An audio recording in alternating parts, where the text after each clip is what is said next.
Olá, bom dia, bom dia. Sejam todos bem-vindos. Vamos esperar um pouquinho o pessoal entrar. Hoje nosso tema da live vai ser os desafios da medicina na quarentena.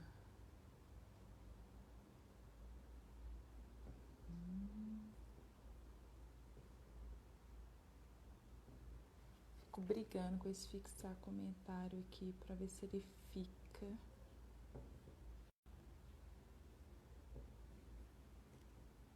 Vamos aguardar um pouquinho. Hoje nós temos como convidado aí o Dr. Andrés Lente, que é médico clínico aqui da área particular do Hospital de Belo Horizonte.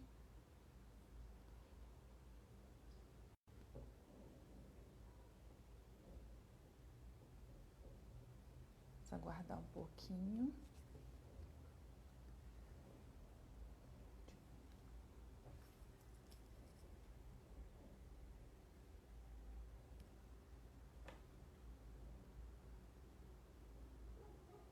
Bom dia, pessoal. Estamos aqui, mais uma live. Hoje o nosso convidado não, né? O meu convidado é o Dr. Andrés Lente, médico clínico da área particular aqui de Belo Horizonte. E eu convidei ele para um bate-papo, para ouvir o outro lado, né? Os profissionais da saúde que estão sendo tão valorizados aí, para ele contar para a gente um pouco os desafios, né? Como está sendo passar por isso aí, tanto profissionalmente quanto dentro da sua família, né? Então, só esperando ele entrar aí para a gente começar. Por favor, aguardem aí um minutinho.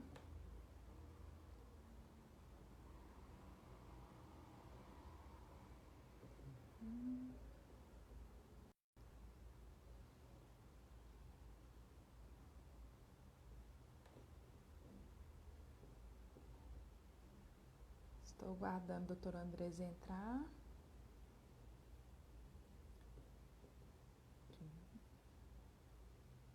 Hoje nós vamos falar sobre os desafios da medicina na quarentena.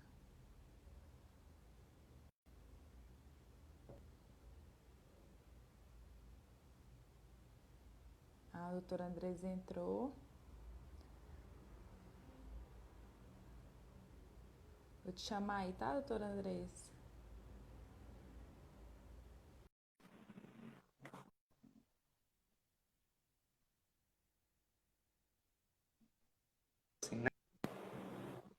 Bom dia. Tá me ouvindo? Bom Estou. dia. Tudo bom? Tudo bem? Tudo bem, e você? Tudo bom? Madrugamos aí. Para você é normal, né? Ah, não, já tô trabalhando. Eu estou exatamente mudando a minha disciplina de horário. Estou tentando acordar todos os dias, 6 horas da manhã. Não só hoje, mas todos os dias. Só que aos pouquinhos a gente vai acostumando, né? Eu Ah, com estava certeza. eu tava trocando. Eu começava a trabalhar à tarde e ia trabalhando até tarde. Agora eu estou invertendo aí. Não, Doutor você faz Andrés, bem. primeiro eu queria te pedir. Não, ao dia é outra coisa, é bem melhor. Doutor Andrés, primeiro eu queria te pedir para você se apresentar, né, para a gente, para o pessoal, tanto que está assistindo a gente aqui, para quem vai assistir depois, você se apresentar aí um pouquinho para a gente. Tá joia. Bom, eu sou Andrés, eu sou um peruano radicado no Brasil desde 1977. Eu já sou naturalizado brasileiro. Estudei aqui a vida toda, né? Me graduei em medicina na UFMG. Depois eu fiz uma especialização em clínica médica na Fundação Hospitalar do Estado. E finalmente a minha especialização de terapia intensiva no Hospital Mater Dei, onde eu trabalho, né, até hoje. E eu sou então intensivista, sou clínico, eu também estudo um bocado de gestão de empresas, né? É, e enfim, né? E trabalho também na Unimed, eu sou cooperado da Unimed, onde eu trabalho no serviço de urgências pré-hospitalares. Bacana. Doutor Andrés, começando, né, o nosso bate-papo, Primeiro eu queria que você falasse um pouco para a gente qual que é a realidade, né? A gente vem falando muito do sistema público, né? Com relação a tudo isso que estamos vivendo na pandemia. É um pouquinho da realidade do sistema particular, né? E até uma dúvida que eu tenho, se os números, né? Se tem muitos casos no sistema particular e se os números são contabilizados também, né? Eu acredito que sim, mas qual que é a realidade hoje do sistema, de ocupação dos leitos também, né? A gente tem relatórios diários, né, de vários hospitais de Belo Horizonte, né? Para quem pode criar algum mito aí a respeito, né? Tem muita transparência nesses relatórios, né? E até porque nós não dependemos só deles, a gente convive com outros médicos que trabalham mais de uma instituição e a gente sabe a realidade e que aqueles números são confiáveis. Os números são baixos, né? Hoje, a maioria dos hospitais mantém aí entre 5 e 15 pacientes internados. Desse total, a maioria são só suspeitos e a maioria, inclusive, é descartada, né? E uma minoria desses números estão recebendo tratamento em terapia intensiva. Os casos que são graves realmente são casos que exigem muita técnica, muita tecnologia para o tratamento. Mas os casos corriqueiros, não, realmente são casos mais simples, né? As pessoas estão muito assustadas. Bom, mas em relação à realidade da ocupação, a ocupação é baixa. A maioria dos hospitais se estruturou para um movimento muito maior do que o que está acontecendo e não está usando as estruturas, né?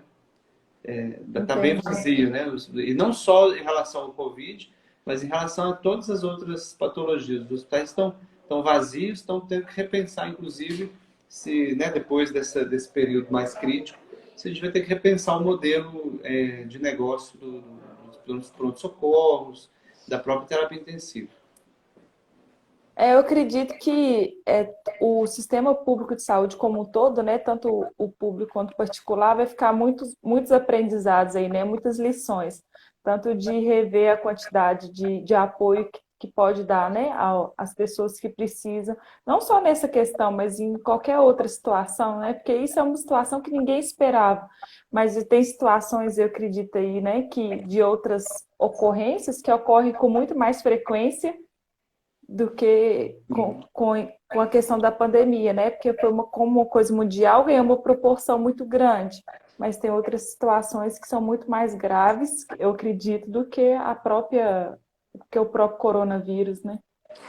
É, eu acho que tem um contexto do coronavírus que é real, né? É uma doença que pode trazer problemas e é uma disseminação de um patógeno de uma forma muito ampla e rápida. Então, eu não quero minimizar que há uma pandemia e que ela exige cuidados da sociedade. Mas nós já vivemos outras situações de pandemia, né? E o efeito da mídia na parte psicológica, na parte organizacional, né, da sociedade, está muito mais intenso, né? Está muito exacerbado. Então, assim, uma das dicotomias que a gente teve foi, por exemplo, se você comparar a epidemia de H1N1 lá de 2008 com esta Sim, pandemia, as falas eram: vá ao hospital procurar atendimento. Então, o que a gente tinha eram as emergências abarrotadas, a maioria absoluta dos pacientes sem gravidade nenhuma, né?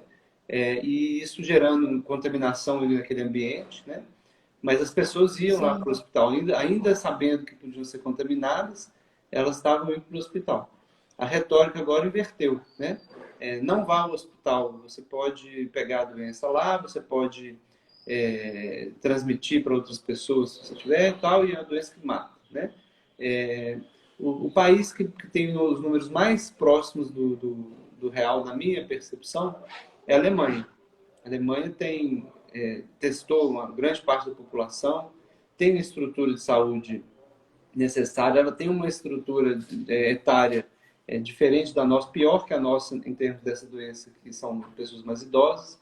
É, Enfim, eles também têm um ambiente mais propício para aglomeração do que o nosso, né? Lá faz mais frio que aqui. Sim. E lá nós tivemos números que parecem ser os mais próximos do real. e são taxas de mortalidade parecidas com as taxas do H1N1. Então, tem muito desse pânico que é midiático, tá? É muito mais do que deveria, né? E nesse contexto, né, a gente poderia falar que a situação é semelhante ao H1N1, no entanto, a informação está circulando de uma maneira diferente. Isso está gerando todas essas consequências. Agora, Graziele, olha só que interessante. Há muitos anos, nós que estamos no front lá do pronto-socorro, a gente observa que a maioria absoluta dos casos que vão, dos pacientes que vão nos procurar lá, vão por motivos que eu diria assim, que eu não quero desqualificar, né, a necessidade das pessoas, mas assim, são motivos que poderiam ser tranquilamente resolvidos numa consulta organizada, planejada, marcada, mas tem muito da Sim. comodidade de ir no pronto-socorro ali, né? Então, isso criou, né, uma cultura de muitos anos. É muito difícil combater. Nós sempre trabalhamos no sentido de combater essa cultura, porque isso é ruim para o paciente, é ruim para o médico, é ruim para a operadora de saúde, né? Em vários aspectos é ruim para o hospital. No entanto, isso é muito difícil de reverter. Esta pandemia conseguiu reverter entre aspas, esse problema, né? Esvaziou Eu as falo que emergências. tudo Entendeu? tem os dois lados, né? Tem os Porque dois a lados. questão, como você falou, de procurar o pronto-socorro, a gente não vai no médico quando a gente não está sentindo nada. A gente espera, né? Você que é clínico, a gente espera ter uma dor, né? Sentir Uhum. um sintoma mais forte para procurar. Inclusive, eu tenho refletido muito sobre isso. Ó, se eu olhar se eu estou bem, mas é lógico que tem um ano e pouco eu fiz exame, eu tinha médico, eu fiz com ele. Mas, por exemplo, eu estou precisando fazer um check-up, entendeu? Igual fala, no caso, por exemplo, ir no clínico falar, ó, vamos olhar, porque, igual você falou, não só por questão do plano de saúde, até mesmo para questão de alguma doença. Eu falo, não é procurar, mas se você pode ali, né, uma vez por ano, ou pelo menos uma vez a cada 2 anos, né, dar uma olhadinha para o seu corpo, falar assim, vou prestar alguma atenção aqui, independente de estar ou não com algum sistema, porque é uma máquina, né? Que onde É, que a gente pretende viver muito tempo, então a gente tem que cuidar. Eu estava pensando nisso até com relação à alimentação, uma amiga minha que é nutricionista, falei com ela ontem, por eu estar trabalhando muito, eu estou comendo totalmente errado, então o meu corpo está me dando sinal. Eu vou prestar atenção agora, ou vou esperar me dar uma gastrite mais forte ou uma outra dor. uhum.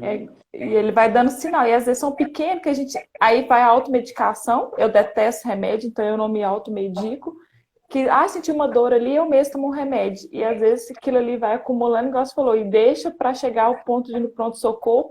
Aí depois reclama da demora do atendimento, que está lotado, né? Sendo que às vezes poderia ter feito esse cuidado antes, né? Essa prevenção aí, que é o que está sendo ensinado agora, ó. Preste atenção, acompanhe os sinais do seu corpo, você só vai se o sintoma for realmente, né, grave. Uhum. E com relação à mídia, né, não querendo polemizar, né, mas muitas questões que a gente estava discutindo antes, importantes de economia, desde a reforma da Previdência, desde da questão política, né, muitas questões foram deixadas de lado, né, a dengue continua aí, né, sendo um Sim. fator grave aí. Então, eu acredito também que muita coisa veio É. para. Pois é, então, dentro desse paradigma novo, né, que a gente não sabe se vai persistir, tem um lado bom, tá? Na emergência hoje, se alguém chega com uma doença grave, o tempo de espera vai diminuir. Porque um dos gargalos que a gente sempre teve, né, que a gente tentou resolver com os protocolos de Manchester, que são separações de pacientes que estão com sintomas, né, sinais graves, pacientes que estão com uma questão só de um atestado ou uma renovação de receita, a gente separa esses grupos e prioriza aqueles casos mais graves. Esses são artifícios, né, que vão tentando consertar essa coisa do pronto-socorro cheio. Então, hoje, o que acontece? Hoje, na hora que o sujeito chega no pronto-socorro com uma doença grave, né, o que supostamente é grave, ele já tem um atendimento rápido. Então, Sim, você entendeu? Então tem um lado, esse pouco, né? Tem poucos, mas tem esse lado positivo. Talvez se a gente conseguisse, depois da pandemia, fazer com que as pessoas tivessem um autoconhecimento melhor, né? Soubessem um pouco mais sobre a própria saúde, Então, talvez elas procurassem a assistência médica quando houvesse realmente necessidade, sem essa coisa de deixa eu ir correndo lá, porque o consultório demora 2 semanas para marcar. Então, outra coisa que vai impactar nesse sentido é a telemedicina, né? A gente não está muito animado com o efeito da telemedicina no mercado de saúde, não. Acho que vai precarizar um pouco o honorário médico, né? A forma de atuação médica e tudo, mas a gente sabe que isso também vai aumentar o acesso às pessoas. Então, também tem um lado positivo, né? Hoje nós temos um sistema de saúde em que o grande desafio no planeta inteiro é acesso, né? As pessoas, mesmo tendo plano de saúde, muitas vezes ficam numa fila esperando atendimento, acabam desistindo, né? Outras têm uma mobilidade difícil, né? Por uma doença do aparelho locomotor, né? Enfim, estão acamados e tal. E talvez essa tecnologia, lógico, tem que aprimorar muito ainda, mas ela venha para aumentar o acesso da população. Agora o desafio vai ser o seguinte: como é que nós vamos dar qualidade para esse para essa nova ferramenta, para que o atendimento seja nova de forma de qualidade, atendimento, né? tá certo? Entendi. São mudanças. Assim, Darwin falou lá em 1830, né? 1850, Sim. né? Não é o maior e nem o mais forte aquele que vai se sobressair, que vai sobreviver. É aquele que se adaptar mais rápido. Então, nós temos que ligar o radar, entender os sinais, né, dos nossos novos tempos e achar os caminhos, né, para sobreviver, né? É verdade. Que inclusive tem até a ver com a nova colocação aqui que eu queria fazer. Eu acredito que muitos profissionais da área da saúde, né, até mesmo quem está na parte de formação ainda, está refletindo sobre qual especialidade seguir, né? Porque a gente tem dois lados da medicina. Tem um lado realmente quem está na linha de frente, e a gente tem outras especialidades que não são emergenciais, né? Que realmente, no caso, por exemplo, de uma cirurgia plástica ou de um, né, tratamento dermatológico ou de alguma outra especialidade que não é ali, né, da emergência, da linha de frente. Então, eu acredito que está sendo reflexão para muitos profissionais, né, pensando assim, opa, qual que é a minha real missão como médico, né?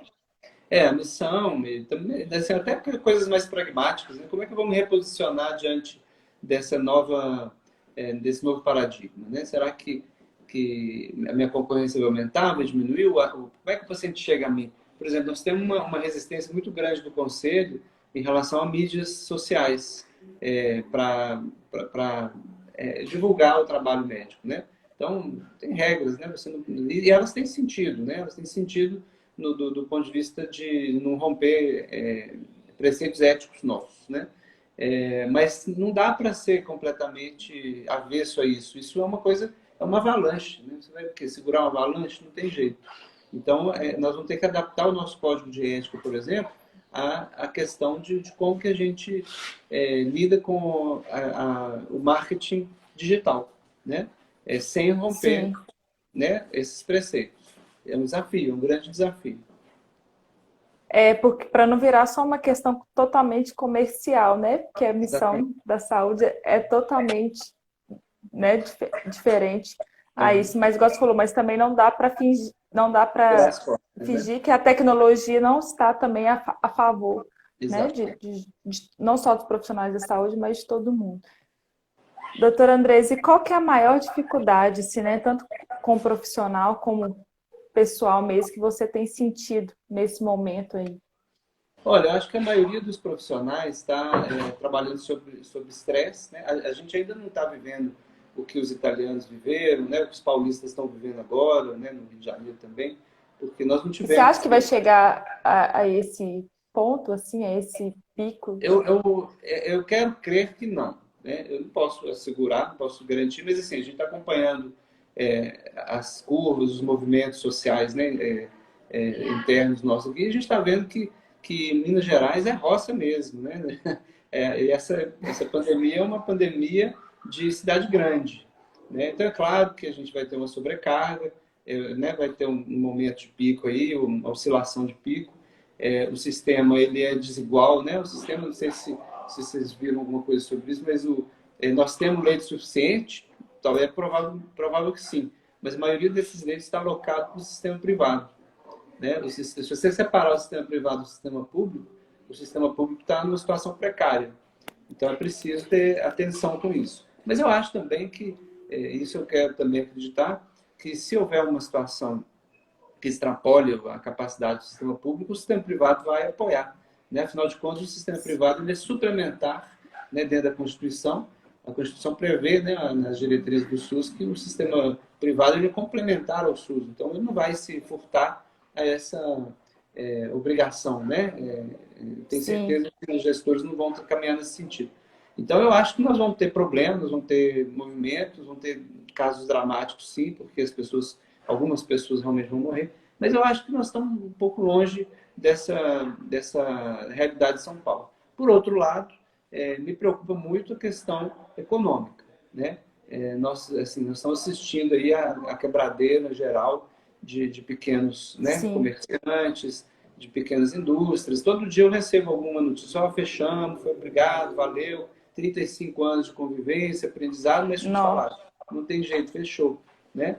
E isso é muito, muito preocupante, porque isso impacta a vida de todo mundo, né? Nós com vamos ter problema de certeza. segurança, nós vamos ter problema de segurança alimentar na infância, né? Como é que essas crianças vão se desenvolver, né? Ao longo da vida. Nós vamos perder, possivelmente, uma boa parte de uma geração inteira, em termos de desenvolvimento, né? Então, é um Com atraso muito grande. certeza. Isso equivale a uma guerra, né? Isso equivale a uma guerra. Então, isso Sim, é muito... então o maior desafio seria o estresse mesmo, né? A tensão como um todo, É, né? verdade, desculpa, eu até desviei da sua pergunta.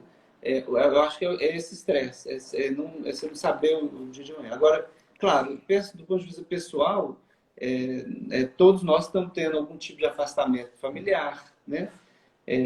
Nós estamos tendo algum. Existem, eu não vi isso acontecer aqui em Belo Horizonte, mas a gente já vai falar aí de alguns casos de pessoas que refutam estar próximo a médicos, quer dizer, no prédio que o sujeito mora, as pessoas querem que o sujeito se mude porque ele está.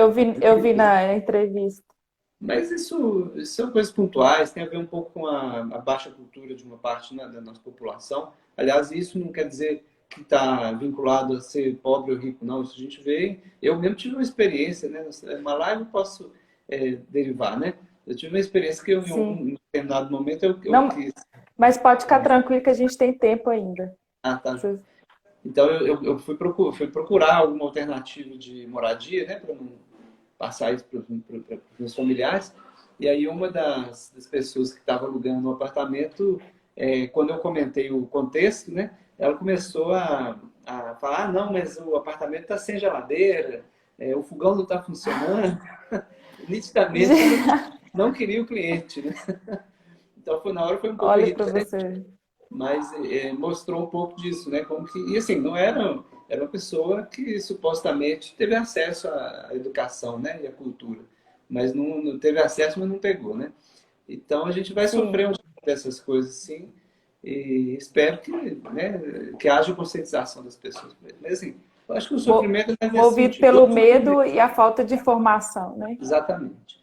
A outra preocupação que a gente tem é a equipe, né? Eu coordeno hoje uma equipe grande, né, de médicos e nem todos estão conseguindo acompanhar, né, a informação toda, então eles têm muita angústia, né? Alguns chegam a perder um pouco, né, até o autocontrole, vamos dizer assim, né? Mas, Sim, mas eu acho que o remédio para isso, ele é farto, porque ele está acessível. Isso é uma característica do nosso tempo. A informação é acessível. Então a gente tem muita transparência, a gente tem muito essa coisa de proteger, né? Fazer uma rede de proteção, né? A gente vê que uma pessoa está estressada, a gente vai substituir aquela pessoa para ela ter né, um momento. A gente está trabalhando com os equipamentos de proteção. O profissional se sentir valorizado pela instituição, pelo grupo, isso muda tudo, né? Informação é tudo. com certeza. Informação e o apoio, né?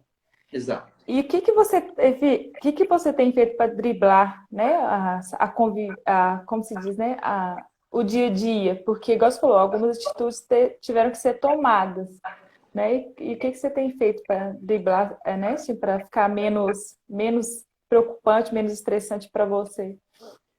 Eu acho que é esse pilar aí, né? Estar bem informado, saber onde é que os riscos estão, né, eminentes, se proteger, né, com os equipamentos de proteção individual, né, que são, e assim, nada além do que está preconizado, né, porque começa uma histeria, né, vou colocar um capote de astronauta, não tem benefício nenhum, aumenta o custo, aumenta o pânico à sua volta, né, pô, se o doutor André está usando, né, a gente tem que ser exemplo também, né, então, mas assim, basicamente, o que a gente faz é isso. Eu chego em casa, né? Você tem toda uma rotina ali, quase obsessiva ali de higienização, né? Usar o álcool e tal. E evitar aqueles contatos que podem levar risco às pessoas e que são desnecessários, né? Então, eu acho que é basicamente isso, né? Não tem muito mais mistério. Agora, eu acho que sim, tem coisas que a sociedade precisa cobrar do pessoal, né? Então, por exemplo, máquina de cartão, né? Hoje você tem tecnologia para Sim, fazer tudo sem contato, né? Mas está todo mundo apertando o botãozinho lá para né, pegar a senha ali, para apertar a senha. Você vai num banco, é, o banco é bacana, tem digital, né? Identificação com a digital. Pô, todo mundo vai lá e põe o dedo ali. E você não tem um álcool gel do lado para, né, para limpar sua mão depois. Então, tem certas coisas que a gente está vendo verdade. que algumas instituições não estão, sabe assim, ligadas no que está acontecendo, né? Ou não estão preocupadas ou não acharam o caminho para resolver o problema.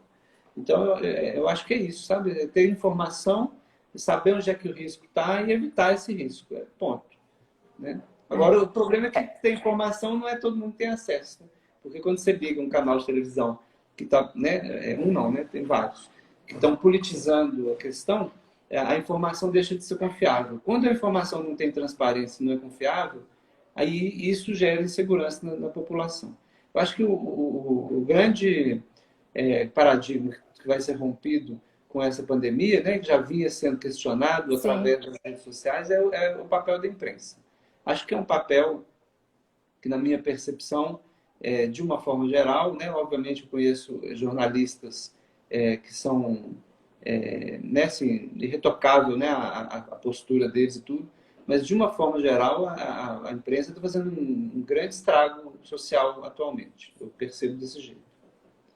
E sim. eu acho que isso vai ser questionado. Eu acho que muita gente vai buscar outras fontes de informação e elas vão ter que brotar, elas vão ter que aparecer. Né? Alguma coisa confiável tem que aparecer.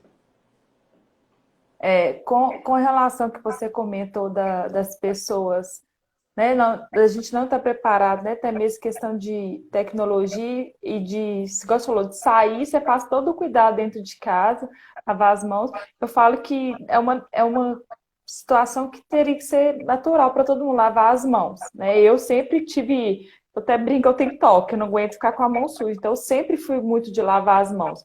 Mas, por exemplo, quando eu não, trabalhava no escritório próprio, trabalhava em outro local, eu percebi várias pessoas ir no banheiro e não lavar a mão. Falo assim, gente, como que a pessoa é necessidade de higiene básica, né? Que é sujo. Então, eu acredito, olha pra você ver, também vai ficar esse aprendizado, né? Que muitas pessoas não faziam o básico, que é no banheiro, lavar a mão, ou lavar a mão antes de comer, né? E ao mesmo tempo, igual você falou, outra questão que você comentou dos lugares. Eu, por exemplo, eu não saio de casa porque eu acho chato. Eu tenho que tirar o sapato. Eu só vou sair de casa para ir no supermercado uma vez por semana e olha lá. Aí ontem eu fui na padaria para minha mãe, mas eu percebi, falei, pô, passei álcool em gel. Eu saí da minha casa, não toquei no elevador, mas eu cheguei aqui na padaria. Se eu pegar o cesto do pão que todo mundo pegou, aí eu falei com a menina, não, então me dá o saquinho direto. Eu mesmo passei no leitor, não deixei a menina do caixa pegar.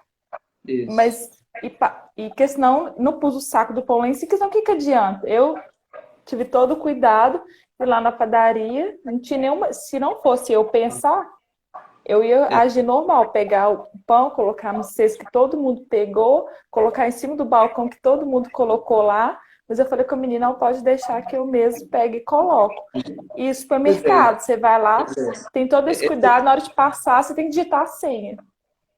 Pois é, exatamente. Então, eu acho que isso é isso que eu estava falando. Isso é uma reconstrução de alguns aspectos da sociedade que tem que acontecer.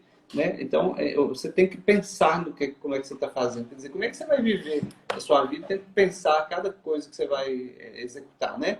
Antes você fazia isso naturalmente, você pegava o cesto de pão, você põe o pão, você colocava no saquinho, entregava para a moça. Era né, o processo natural. Então, esse processo tem que ser reconstruído, né? Tem muita gente repensando isso, refazendo essa engenharia, né? Essas coisas vão chegar e elas vão passar a ser naturais. Então, a gente não precisa achar que a gente vai viver novos tempos obsessivos, não. Eu acho que neste momento a gente está sofrendo com esse tipo de, né, de atenção, o botão do elevador, a maçaneta do elevador, né, que são coisas que, né, nos põem em risco mesmo. Mas daqui a pouco nós vamos ter lá o sensor que você faz assim, né, e aparece, você pisa no chão e no andar que você quer. Então, as coisas vão chegar Que no já, centro. que já existe, mas Já eu acho que existe. também não é nem questão. Acho que não é nem questão também de evoluir tanto a tecnologia, é de ter os cuidados básicos mesmo. Não tem coisa mais fácil acesso que água e sabão, né? Sei lá, chegar em casa e lavar a mão. A pessoa entrou em casa, gente, é a primeira coisa que eu faço é lavar a mão, independente de pandemia. Eu vim da rua, né? Exato. Então, Então, não é, como você falou, não é uma questão de desenvolver tecnologia, de aplicar e de disseminar essa, né, dar acesso. Mas eu acho que é isso, sim, só é uma reformatação. A gente, né, quem sofre mais com isso são os idosos. As crianças nem um pouco, porque do jeito que você falar que eles vão se, né, adaptar. Nós que estamos no meio do sim. caminho vamos ter um trabalhinho, mas rapidinho a gente vai se adaptar. E a turma mais velha nós vamos ter que né, sofrer um pouquinho mais aí com eles, mas eu acho que também muitos vão aderir. Né? É uma questão de tempo. Eu acho que não precisa ficar em pânico com isso, não. Eu acho que é normal. Né? E falar da terceira idade, né, nos idosos, eu acho também que o lado bom disso tudo é das pessoas prestarem mais atenção neles, né? Quantas pessoas vivem sozinhos e antes nem era lembrado, né? Às vezes um Uhum. vizinho seu, uma outra pessoa, ou até mesmo aqui uma pessoa que está na casa, né, de repouso, que não tem família, ou a família não tem condição de ficar com ela. Então, eu acredito também que, igual você falou, como tu tem os dois lados, né? Acredito É. tanto no aprendizado quanto das lições, a gente olhar mais para essas pessoas, né? Todo mundo, né? Assim, às vezes tem um vizinho ali que você nem fala, não sabe nem se ele está bem, se ele está vivo. Né? Até, Uhum. acredito que muitas pessoas que acharam, né, mortes lá fora, às vezes não era nem por causa da doença, né? Às vezes a pessoa estava esquecida ali há tanto tempo, não tinha Uhum. ninguém que se preocupava de ver se ela estava bem, que aí teve esse, né, achou um monte de pessoas lá, né, sem Uhum. vida. Acredito que não foi só porque pegou o coronavírus, não. Acredito que às vezes a pessoa estava ali, né, já Uma mal, já condição. fazia um tempo.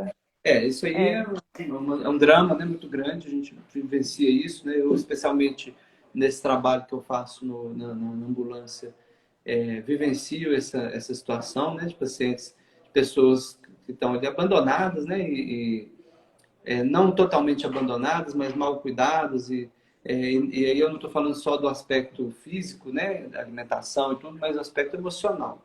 Eu acho que a pandemia chama atenção para isso, sim, Graziele, mas eu, nesse ponto, eu sou um pouco pessimista. Porque a pandemia vai passar, né? Como eu falei, nós sim. vamos criar um novo paradigma aí de relações e tudo.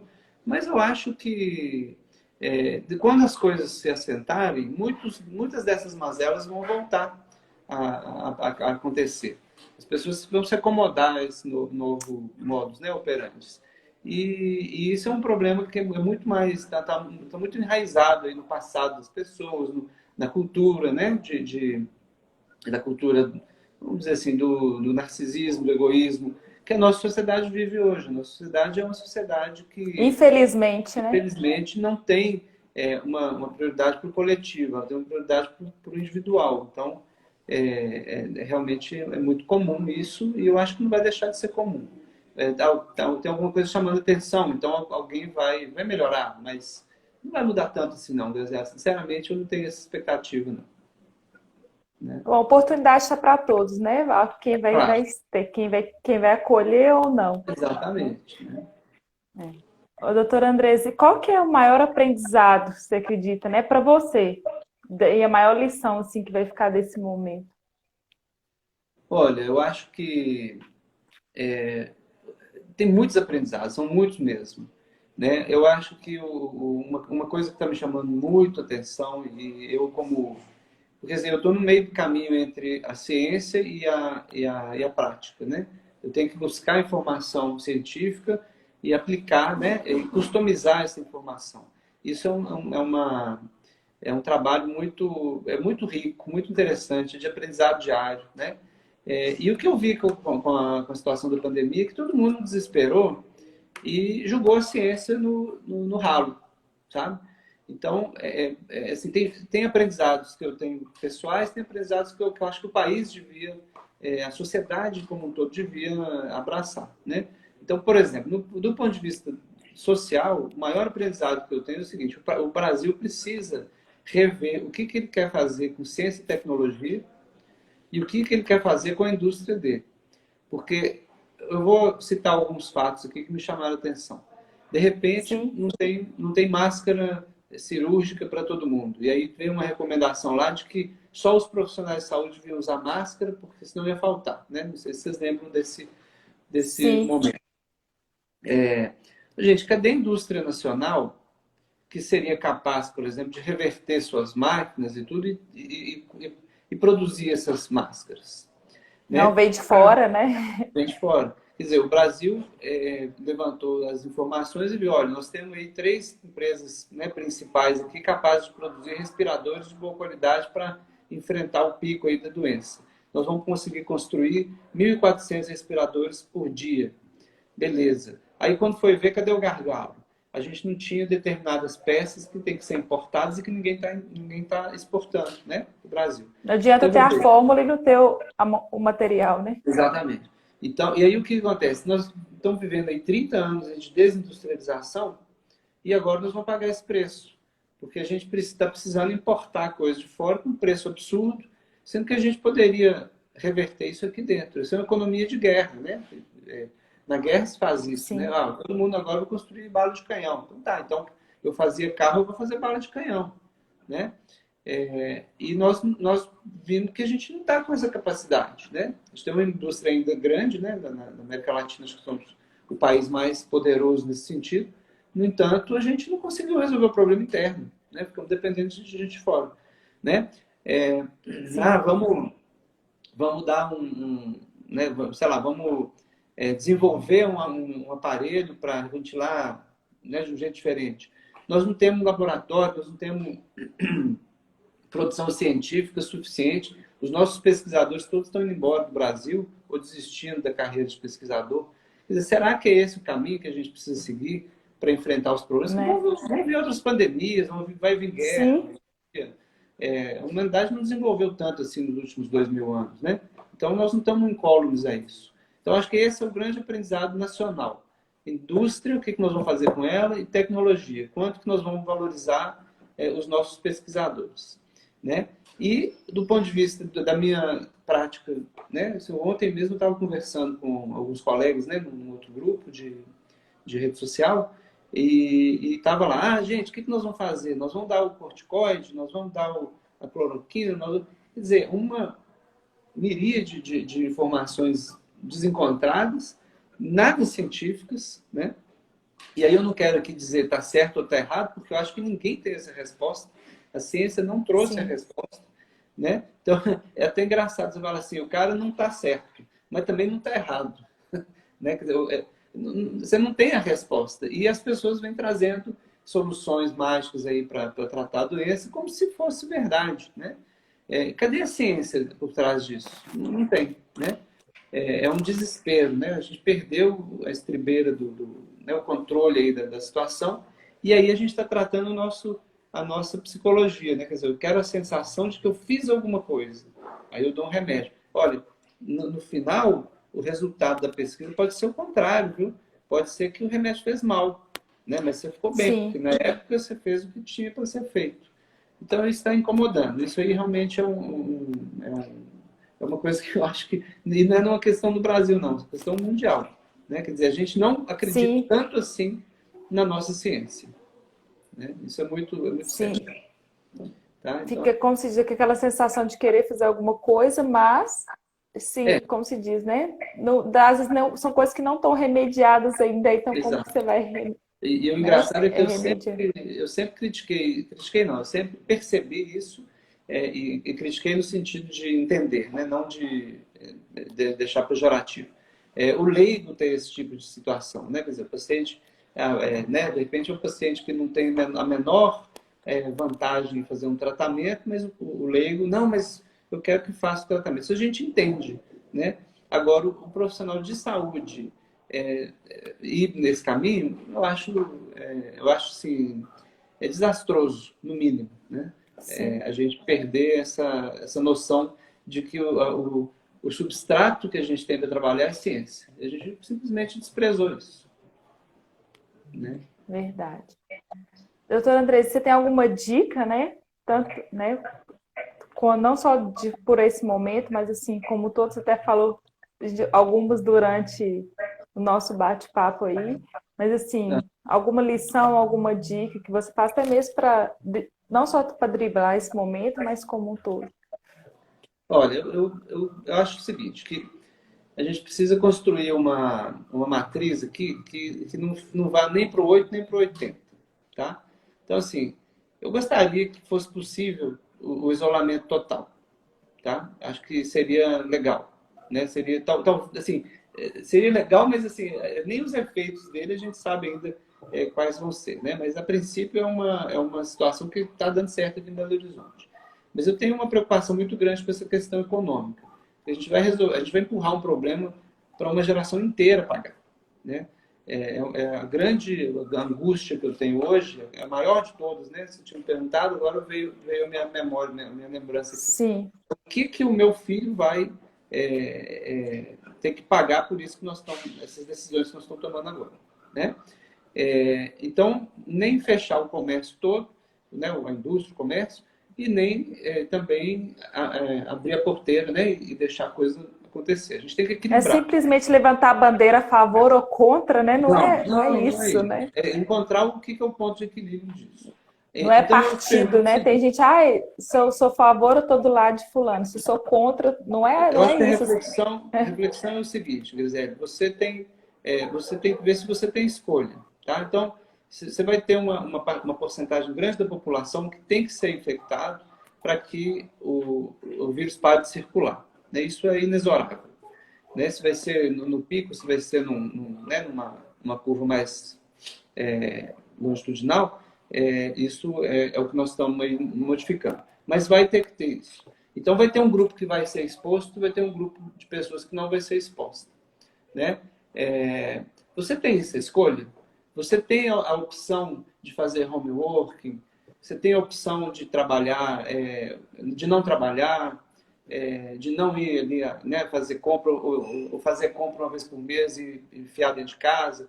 Se você tem essa opção, você então tem escolha. Você pode ficar no grupo que vai ser infectado e Deus sabe, né, o que vai acontecer, com um risco que é relativamente pequeno, mas é um risco que existe e que tem que ser considerado.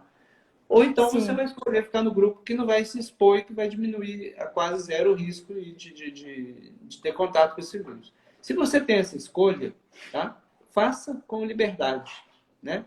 E tenha responsabilidade com o próximo. Agora, se você não tem essa escolha, quer dizer, se você precisa movimentar a economia, né, pessoal, para ter comida dentro de casa, não é uma questão de certo ou errado, é uma questão de escolha. Você não tem essa escolha, né? Você não tem a possibilidade de ficar dentro de casa. Então, vai tomar sim. todos os cuidados, vai usar máscara, vai lavar as mãos, etc, etc, etc. Mas você não pode morrer de fome para não ter risco de pegar um vírus, que pode não te causar nada, né? Eu acho que tem que achar esse ponto de Exatamente. equilíbrio para a gente não parar a máquina toda. Porque, olha, o que segura, por exemplo, você pegar o país mais poderoso do mundo nos últimos 30 anos, né? Agora está mudando. É os Estados Unidos, tudo bem. O que é o poder deles? O poder deles não é bomba atômica, não, gente. O poder deles não é o tamanho do país. O poder deles é a economia deles. E na hora que você para uma engrenagem dessas, né, você perde poder, você perde vidas, você perde gerações, né, desenvolvimento. Então, eu acho que é isso que a gente Sim. precisa equilibrar. Acho que a mensagem é essa. E parar de tomar partido e de brigar, né? E sim de consciência, Ah, cada um não fazer a sobre sua nós. parte com consciência, né? Exato. Não, brigar não faz nenhum sentido. Acho que a briga que a gente tem que ter é essa que eu falei mais cedo, né? Quem está trazendo informação para nós está trazendo informação com transparência, com interesse em nos ajudar, como sociedade, e fazer a gente ser uma sociedade melhor, ou está resolvendo um problema pessoal, quer dizer, né, específico, e nos usando como massa de manobra. Eu acho que esse é o ponto mais central aí né, do que a gente tem que lutar. Agora, entre nós temos que emitir opinião, buscar informação e tomar decisão. Com certeza. Doutora Andrés, muito obrigada, né, pelo bate-papo aí, que, como eu te falei, era mais intenção mesmo de estar ouvindo, né, do outro lado aí. Eu tenho uma gratidão muito grande por você, eu até falei no story, não sei se você chegou a ver, aquele momento que meu irmão passou, todo o seu carinho, toda a sua atenção com ele no hospital. Então, sim, sou eternamente grata e agradeço também a confiança, né, por você no meu trabalho, você já é meu cliente aí já há uns 3 anos. Então, sim, muito obrigada mesmo, né, pela participação e por tudo, pela atenção de sempre, né, muito obrigada mesmo. Eu que agradeço o Isso pode convite. ter, Oi? e você pode ter certeza que você falou preocupação com o Augusto, mas tem certeza que ele vai ser um grande ser humano e com você, com a Estael, né, do lado dele. Eu acho que isso, aí com isso ele vai conseguir passar, tanto ele quanto as outras gerações, né, tendo esse apoio aí da família, vai passar por tudo isso aí. Com Então, muito certeza. obrigada e até a Obrigado. próxima, a gente vai se falando, Beleza, tá? eu vou acompanhando E suas lives sucesso e aí. boa sorte aí. Obrigado, obrigado. Não, continua acompanhando lá e estamos aí para o que você precisar. Joia, obrigado. E Tchau. agradecer também a participação do pessoal que está aqui, do Renato, do Hernan, de todos que passaram por aqui, e um agradecimento também a quem vai estar assistindo a live depois, que ela vai ficar salva aqui, né, até amanhã de manhã, para quem quiser assistir. Legal. Então, Valeu. Obrigado. tchau, Até a próxima. tchauzinho. Obrigado, viu, Tchau. Leila, pela presença. Até mais, um abraço.